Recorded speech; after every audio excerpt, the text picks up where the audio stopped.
सार्कचे हवे पुनरुज्जीवन या टायटलची न्यूज आज स्वराज्य व्हॅल्यू एडिशन प्रोग्राममध्ये आपण डिस्कस करूया। नेपाळचे पंतप्रधान के.पी. शर्मा ओली यांनी असं मत व्यक्त केलेलं आहे की सार्कचं पुनरुज्जीवन व्हायला हवं। मात्र सार्कची परिषद अलीकडे तुम्हाला करंट अफेअरमध्ये का नाही दिसली याच्या मागचं सर्वात महत्त्वाचं कारण आहे we cannot talk about the peace in the shower of bullets.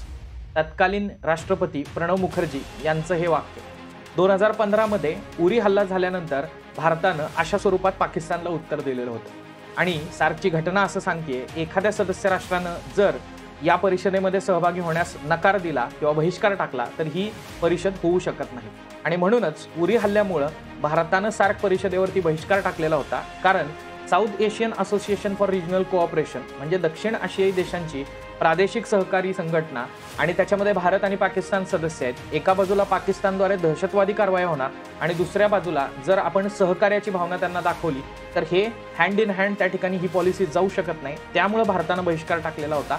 भारताला यावेळी सोबतच श्रीलंका असेल, बांगलादेश असेल किंवा अगदी नेपाळ असेल तर त्यांनी देखील याबद्दल सहमती दर्शवलेली होती आणि म्हणूनच गेले 9 वर्ष झालं तुम्हाला करंट कॉन्टेक्स्टमध्ये कुठंच सार्क परिषदेचा रिलेव्हन्स जो आहे तर तो दिसत नाही।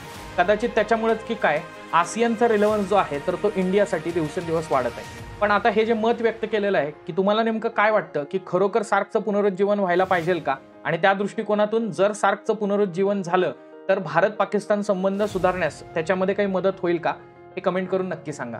धन्यवाद।